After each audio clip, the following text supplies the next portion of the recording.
नमस्कार बच्चों। उत्तराखंड सीरीज़ का आज हमारा है 47वां दिन। हमारे चैनल पर चल रही है उत्तराखंड जिला सीरीज़, जिस पर हम कल से बात कर रहे हैं हरिद्वार ज़िले के बारे में। कल हमने हरिद्वार ज़िले की स्थापना, उसकी सीमा और उसके प्रशासनिक व्यवस्थाओं पर बात करी थी।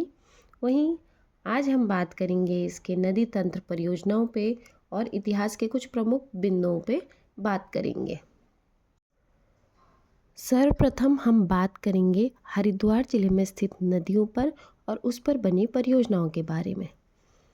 यहाँ पौड़ी गढ़वाल से आती है हमारी गंगा नदी।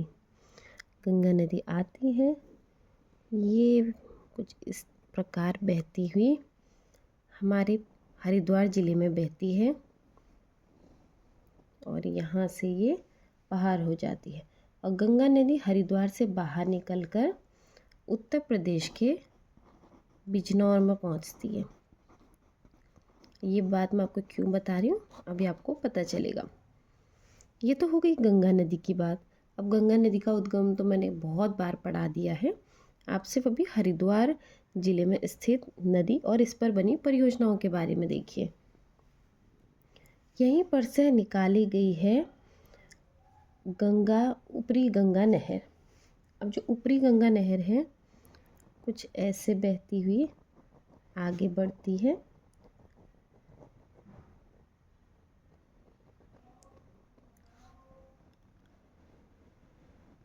ये है ऊपरी गंगा नहर। ये तो हमारी हो गई गंगा नदी। और गंगा नदी से ही यहाँ पर से निकाली गई है ऊपरी गंगा नहर। तो हमारी गंगा नदी हरिद्वार से बहती हुई उत्तर प्रदेश के बिजनौर में पहुँचती है और वहीं ऊपरी गंगा नहर जो गंगा नदी से ही निकाली गई है, यह उत्तर प्रदेश के किस स्थान पे अगर पहुंचती है पूछा जाएगा तो ये पहुंचती है आपके मुजफ्फरनगर।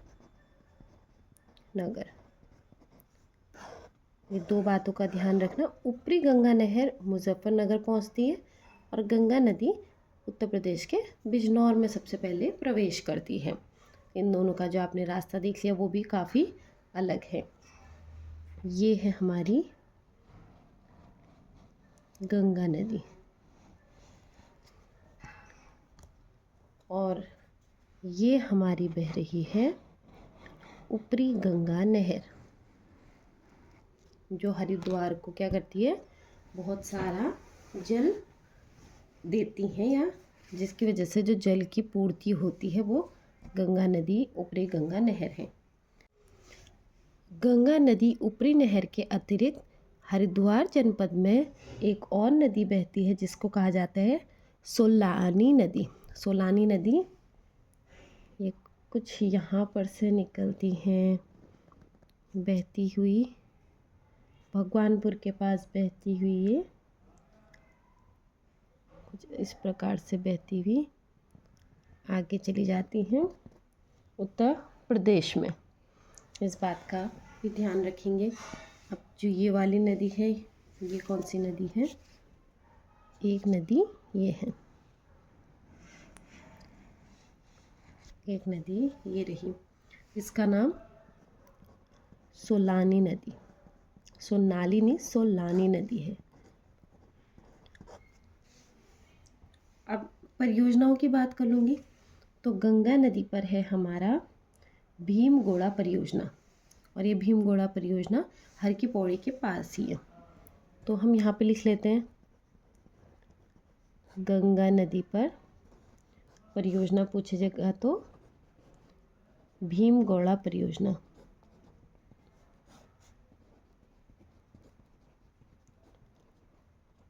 और वहीं ऊपरी गंगा नहर पर पूछेगा, ऊपरी गंगा नहर पर दो परियोजनाएं हैं।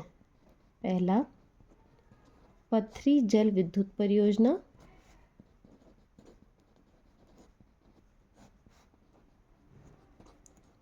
और दूसरी जो परियोजना है वो है मोहम्मदपुर परियोजना। अब हम बात करेंगे हरिद्वार से जुड़े इतिहास के प्रमुख बिंदुओं के बारे में। तो आप एक एक करके नोट डाउन करते रहेंगे। सर्वप्रथम देखिए, जो शिव के उपासक थे, शिव के उपासक जो केदारनाथ की यात्रा पर जाते हैं, वो इसको शिव से जोड़ते हुए हरिद्वार कहते हैं। और दूसरा,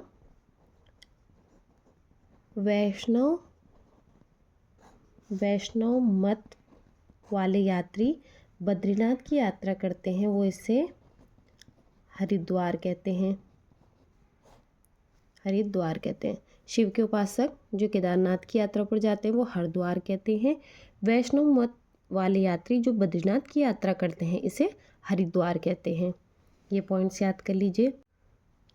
इतिहासकारों के अनुसार इस क्षेत्र का जो वन है वो खांडव वन के नाम से प्रसिद्ध था, जिसमें पांडव अपने अज्ञातवास के दौरान छिपकर रहे थे। तो हरिद्वार का एक और ऐतिहासिक बिंदु क्या है कि यहाँ पे पांडव रहे थे। और कहाँ पर रहे थे? खांडव वन। खांडव वन कहाँ है? हरिद्वार में है, ऐसा इतिहासकार मानते हैं, जहाँ पे पांडव रहे थे। तो खांडव वन और पांडव। धृतराष्ट्र, गांधारी तथा विदुर ने अपना शरीर यहीं त्यागा था और विदुर ने मैत्रेय ऋषि को महाभारत कथा यहीं सुनाया था। तो एक और बिंदु क्या हो गया कि महाभारत काल से जुड़े धृतराष्ट्र, गांधारी और विदुर ने देह यहीं पर त्यागा था, देह त्याग यहीं किया था अपना। और विदुर ने मैत्रेय ऋषि को महाभारत कथा यहीं सुनाया था। इसके अतिरिक्त एक और बिंदु आप लिख लीजिए कि जो राजा विक्रमादित्य के भाई थे, राजा भृतहरि, राजा बृहत्हरि, जो कि आज से लगभग 2056 वर्ष, लगभग इतने वर्ष पूर्व यहाँ आए थे और उन्हें शिवालिक श्रेणियों पर क्या करी थी? तपस्या करी थी। और इन्होंने 2 ग्रंथ लिखे थे, एक नीति शतक, दूसरा वैराग्य शतक। अब ये 2 जो महान ग्रंथ हैं ये लिखे थे राजा बृहत्हरि ने, जो राजा विक्रमादित्य के भाई थे। और कहाँ पे लिखे थे? उन्होंने शिवालिक श्रेणी पर तपस्या करी थी और हरिद्वार में ही इन 2 महान ग्रंथों की रचना करी थी। इनके जाने के बाद इनके जो भाई राजा विक्रमादित्य हैं, इन्होंने हरिद्वार में अपने भाई की याद में क्या बनाया था? गंगा पर पौड़ियाँ बनाई। और पौड़ी सीढ़ी को कहा जाता है। गंगा पर पौड़ियाँ बनाई, पौड़ियों का निर्माण।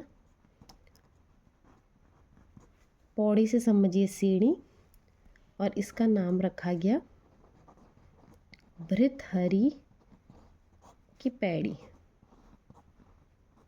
और जो समय के साथ भृतहरि है वो धीरे धीरे जाने लगा हर की पैड़ी के नाम से। भृतहरि की पैड़ी या कुछ पौड़ी कहते हैं, वैसे ही हर की पैड़ी, कोई हर की पौड़ी कहते हैं। और ये इसका निर्माण किसने करवाया था वो मैंने आपको बता दिया है। अभी नोट्स आपको वीडियो के एंड में दे दूंगी मैं।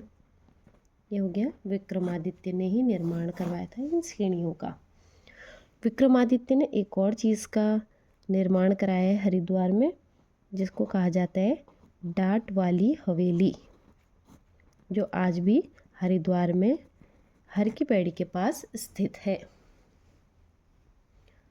अब ये सब ऐतिहासिक बिंदु हैं। अगर आपसे कभी कुछ पूछ लिया जाए हरिद्वार से रिलेटेड तो आपको पता होना चाहिए। चीनी यात्री ह्वेन-सांग 1634 में हरिद्वार आते हैं। हरिद्वार के लिए वो प्रयुक्त करते हैं शब्द मो यू लो, वहीं गंगा के लिए वो शब्द प्रयुक्त करते हैं महाभद्रा। तो पूछा जाता है ह्वेन-सांग ने हरिद्वार को क्या कहा था? मो यू लो, और गंगा को महाभद्रा कहा था। इसके अतिरिक्त 1399 में यहाँ तैमूर लंग आए थे। तैमूर लंग वहाँ के शासक जो थे सरुद्दीन जी हरिद्वार को कायोपिल या कुपिला ये नाम प्रयुक्त किया था इन्होंने हरिद्वार के लिए। अगला है अकबर काल के इतिहासकार अबुल फजल ने आईन अकबरी में लिखता है कि माया ही हरिद्वार के नाम से जानी जाती है, और जो अकबर का रसोई घर था उसमें जो जल लाया जाता था वो ये गंगा नदी का ही जल लेके आया जाता था या प्रयोग होता था। महात्मा गांधी 1915 और 1927 में हरिद्वार की यात्रा करी थी। किसने? महात्मा गांधी ने।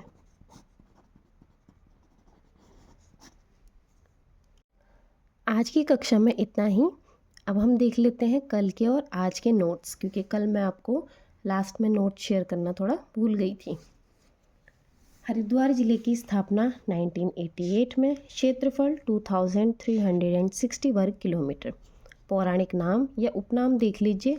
इसे गंगा द्वार कहा जाता है, देवताओं का द्वार कहा जाता है, तीर्थ स्थलों का प्रवेश द्वार कहा जाता है, चारों धामों का द्वार कहा जाता है, स्वर्ग द्वार कहा जाता है, मायापुरी या माया क्षेत्र कहा जाता है। ये इसके उपनाम है, पौराणिक नाम है, मैंने कल आपको पढ़ाया था। सीमा से सटे जिले सिर्फ 2 ही हैं, वो हैं देहरादून और पौड़ी गढ़वाल। वहीं सीमा से सटे राज्यों की बात करेंगे तो मात्र उत्तर प्रदेश की सीमा हमारे हरिद्वार जनपद की सीमा को स्पर्श करती है। हरिद्वार के प्रशासनिक व्यवस्थाओं पे भी कल हमने बात करी थी।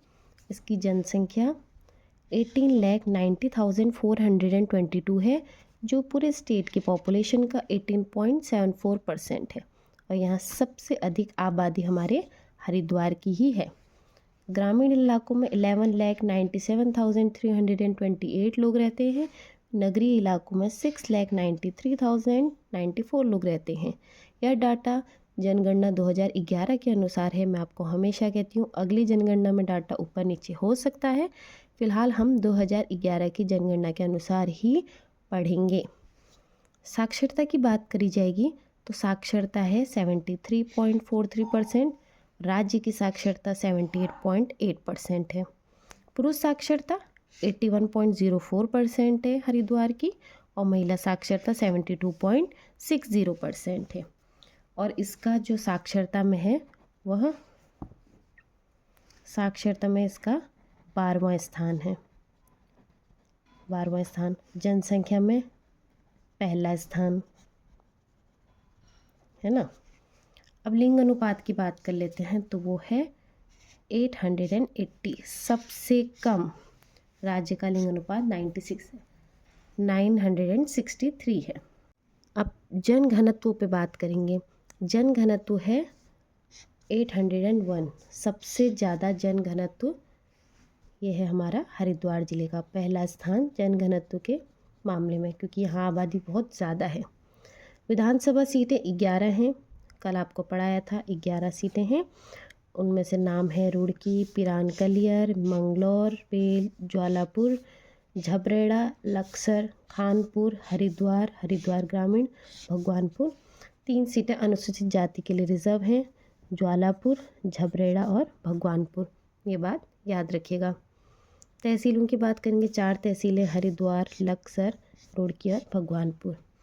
ब्लॉक हमारे हरिद्वार में आते हैं 6, वो नाम है रुड़की, भगवानपुर, नारसन, बहादुराबाद, लक्सर, खानपुर। ये हो गए विधानसभा सीटें, तहसीलें और ब्लॉक। ये मैंने आपको कल पढ़ाया था, ये हैं आपके कल के नोट्स। आज हमने बात करी नदी और नदी पर बनी परियोजनाओं पर। तो गंगा नदी बहती है, इस पर है भीमगोड़ा परियोजना हर की पौड़ी के पास। पथरी जल विद्युत परियोजना ऊपरी गंगा नहर पे है, और मोहम्मदपुर परियोजना भी ऊपरी गंगा नहर पर है। ये ऊपरी गंगा नहर गंगा नदी से ही निकाली गई है और ये अलग से बहती है, मैंने आपको मैप में बताया। ऊपरी गंगा नहर रुड़की से होकर मुजफ्फरनगर ज़िले में निकलती है, और गंगा नदी हरिद्वार से बाहर जाकर बिजनौर जनपद में सर्वप्रथम प्रवेश करती है। ये बात ध्यान रखिए, अगर पूछा जाए कि गंगा नदी कहाँ उत्तर प्रदेश में सबसे पहले पहुंचते हैं तो बिजनौर में। ऊपरी गंगा नहर पूछी जाएगी तो मुजफ्फरनगर में। दोनों के जो रास्ते हैं वो अलग अलग हैं, आपको नक्शे में मैंने बताया है।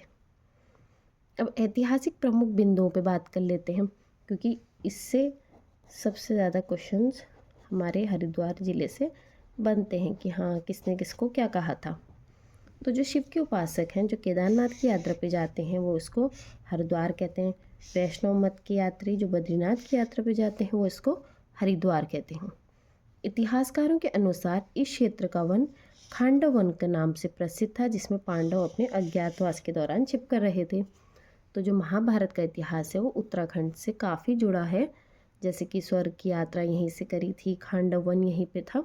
तो इन चीज़ों को, इन बिंदुओं को भी आप याद रखिए कि हाँ कैसे पांडव हमारे उत्तराखंड की धरती से जुड़े थे, या कैसे उस काल का इसके साथ, हमारे हरिद्वार के साथ कहाँ पर क्या लिंक है।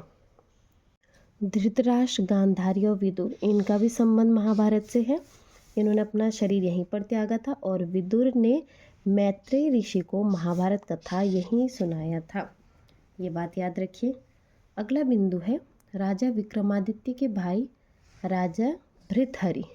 यह राजा भृतहरि आज से लगभग 2056 वर्ष पूर्व यहाँ आए थे और शिवालिक श्रेणी पर तपस्या की थी और 2 महान ग्रंथों की रचना करी थी, नीति शतक व वैराग्य शतक। मोस्ट इम्पॉर्टेंट, इसकी रचना किसने करी थी और कहाँ करी थी? राजा भृतहरि ने इसकी रचना करी थी और हरिद्वार में करी थी। अगला है राजा विक्रमादित्य अपने भाई की याद में यहाँ गंगा पर पौड़ियों, सीढ़ियों का निर्माण कराया, जिसे भृतहरि की पैड़ी, और कालांतर समय के साथ वो नाम बदल बदल कर हर की पैड़ी बन गया। तो हर की पैड़ी का निर्माण किसने कराया था पूछा जाएगा तो राजा विक्रमादित्य ने। जैसे पहले भृतहरि के नाम से जाना जाता, भृतहरि की पैड़ी। और राजा विक्रमादित्य ने ही डांट वाली हवेली का भी निर्माण कराया था, जो हर की पैड़ी के पास है। ये बात यहाँ पर क्लियर होगी। ये पूछा जा सकता है आपसे, हर की पैड़ी का जो निर्माण है वो किसने कराया था, तो राजा विक्रमादित्य याद रखेंगे। अगला पॉइंट है चीनी यात्री ह्वेनसांग 1634 में हरिद्वार आए थे। तो ये जो चीनी यात्री ह्वेनसांग थे, इन्होंने भारत पर बहुत चीज़ें लिखी हैं। उन्हीं में से एक है, इन्होंने हरिद्वार को कहा था मोह्युलो और गंगा को कहा था महाभद्रा। 2 इम्पॉर्टेंट पॉइंट, ह्वेनसांग ने हरिद्वार के लिए क्या शब्द प्रयुक्त किया? मोह्युलो। और गंगा के लिए क्या शब्द प्रयुक्त किया? महाभद्रा। 1399 में तैमूरलंग आए शासक सदरुद्दीन ने हरिद्वार को कायोपिल या कुपिला कहा था। तो हरिद्वार को कुपिला किसने कहा था? तो सरुद्दीन आया गया, तैमूरलंग आए थे, कुछ भी ऑप्शन में आ सकता है। तैमूरलंग आए थे, उनके शासक जो थे वो सरुद्दीन थे। अगला है अकबर काल के इतिहासकार अबुल फजल आईने अकबरी में लिखता है कि माया ही हरिद्वार के नाम से जानी जाती रही है। आईने अकबरी में, और आईने अकबरी किसने लिखा था? अबुल फजल ने लिखा था। इन्होंने लिखा था माया ही हरिद्वार के नाम से जानी जाती रही है। और ये भी याद है, अकबर के रसोई घर में गंगा जल हरिद्वार से ही लेके जाया जाता था। आईने अकबरी में माया ही हरिद्वार के नाम से जानी जाती है, अबुल फजल ने कहा था। अगर किसी को इसके नोट्स चाहिए तो आप स्क्रीनशॉट ले सकते हैं। अगला बिंदु है अकबर सेनापति मानसिंह ने हरिद्वार के हर की पैड़ी के जीर्णोद्धार कराया था और प्राचीन नगर के खंडरों पर आधुनिक हरिद्वार की नींव भी रखी थी। आधुनिक हरिद्वार की नींव किसने रखी थी? अकबर सेनापति मानसिंह ने रखी थी। अगला बिंदु 1608 जहांगीर के शासनकाल में पहला यूरोपियन यात्री टॉम कार्यट हरिद्वार आया था। हरिद्वार को शिव की राजधानी कहा था। हरिद्वार को शिव की राजधानी किसने कहा था? टॉम कार्यट ने कहा था, राजधानी, शिव की राजधानी। लास्ट पॉइंट आज का, महात्मा गांधी ने 1915 और 1927 में हरिद्वार की यात्रा की थी। इसी के साथ आज हरिद्वार का भाग 2 भी समाप्त हो गया है। कल के 8 के नोट्स भी मैंने आपके साथ शेयर कर दिए हैं। अन्य जो चीज़ें छुटी हुई है या प्रमुख स्थल हैं या कुछ प्रमुख बिंदु हैं, वो कल के भाग में आएंगे। उम्मीद करती हूँ आपको पढ़ा या वह समझ में आ रहा होगा। मेरी कोशिश है कि वीडियो में मैं बातें कम करूं और चीज़ें ज़्यादा शेयर करूं, इसीलिए थोड़ा वीडियो आपको शॉर्ट लग रही होगी, लेकिन ऐसा नहीं है। मैं पॉइंट्स टू पॉइंट्स पढ़ाने की कोशिश है। समय बहुत मूल्यवान है, बातों में आपका समय जायज़ नहीं किया जाएगा। आप इसी प्रकार मेरे वीडियो को बहुत सारा प्यार देते रहें, और जितना प्यार आप दे रहे हैं उसके लिए तहे दिल से आप सभी का बहुत बहुत धन्यवाद।